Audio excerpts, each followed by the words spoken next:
The first Earl of Balfour, James Arthur James Balfour, was quoted as saying in 1892, there are three kinds of falsehoods: lies, damn lies, and statistics. If Lord Balfour were alive today, he might add a fourth: political polling. 7 weeks before the start of early voting, a new poll released by Impact Research and Fabrizio Ward have the two candidates for the vacant Maryland U.S. Senate seat, former Governor Larry Hogan and Prince George's County Angela Alsobrooks, as tied at 46 each, while another poll released by the Gonzalez polling firm has Miss Alsobrooks leading Hogan 46-41. So which one do you believe? Mark, according to Gonzalez, Hogan is getting 21% of Democratic voters, but he needs at least 30% of Democrats to win. And there are only 6% of Democratic voters who identify as undecided. So can Hogan win this race? Well, of course he can win this race. And I think both polls show a significant number of undecideds. And that I think actually I have a lot of confidence in Gonzalez, and Patrick has been a great pollster. And the difference may well be accounted by how much the pollster pushes on, people who are undecided to declare what their intentions are. This is a very competitive race, no matter how you cut it, and every single poll has shown that. So let me ask you a follow-up question. So the formula that Bob Ehrlich and Larry Hogan had in winning their gubernatorial elections was that they needed to carve out a certain percentage of Democratic votes out of Montgomery County in particular.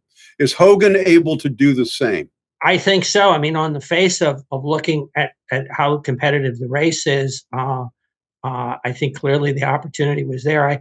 I'm mindful of 2018, his target across the board in Montgomery County was about 45%.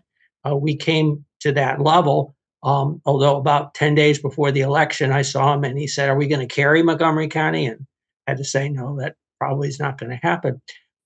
So, yeah, I mean, looking at the numbers, there's no mistaking the fact that this is a very competitive race. Okay, I got another follow-up, but I want to ask Cary next. Cary, according to the Impact Research poll, Hogan outperforms Alsobrooks with voters who consider economic concerns as the primary issue and has a higher favorability rating than his opponent because he's better known. Can Alsobrooks win? Absolutely. I mean, you have to remember all the heavy hitters in politics are supporting Alsobrooks. You got Wes Moore, Jamie Raskins, Chris Van Hollen, the list goes on. Ike Leggett, Mark Elrich, the list goes on and on and on. Look, the lady's dynamic. She's now attached her wings to Kamala Harris. I think, I said it before. I like Governor Hogan, but I think Alsobrooks is going to carry the day. Could I just follow up? I think Cary inadvertently just touched on the weakness that Angela is having, which is that all the reasons he attributed were Democratic endorsements. And we need to keep in mind that there's a lot of independents who in Maryland have decided to be independents precisely because they don't want to be a Democrat. And there are a lot of Democrats who are in that middle spot who don't necessarily vote in a Democratic primary. And everything he said, Cary, was all about, you're a Democrat, you ought to vote for Angela. Well, that may not resonate with a lot of other voters. Well, you got to add to that, though. I mean, this is a Trump presidential election, and he is so divisive that he's going to create that push for Democrat supremacy in elections, in my opinion. We got a few. It'll be fun to watch this. But before we break to another topic, I want to switch slightly to the CD6 race, where former Republican delegate Neil Parrott seems to be leading April Delaney by 2 points going into that race. How tight is this race, Cary?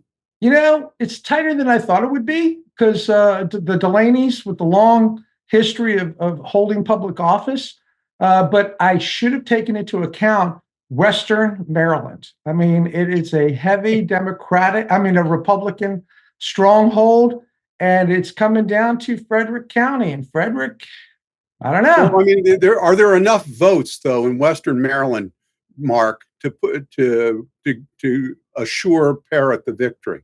Well, he needs votes outside of Western Maryland. Let's hard stop on that particular point. He's run a number of times before. Anybody who knows it, he's a great guy, an able campaigner. He's run against David Trone in prior elections, who had, as we obviously saw with the primaries for Senate, godzillion dollars to throw at races. So in many ways, he's well known in the district already. And is focused not just in Frederick, but in basically increasing the percentages with independents in the Montgomery part of the district. So yes, this is a very competitive race. And I think the fact that the polling shows it so close will indicate that a lot of resources will be thrown in the coming weeks. I think it's a fascinating race to see how this is going to turn out.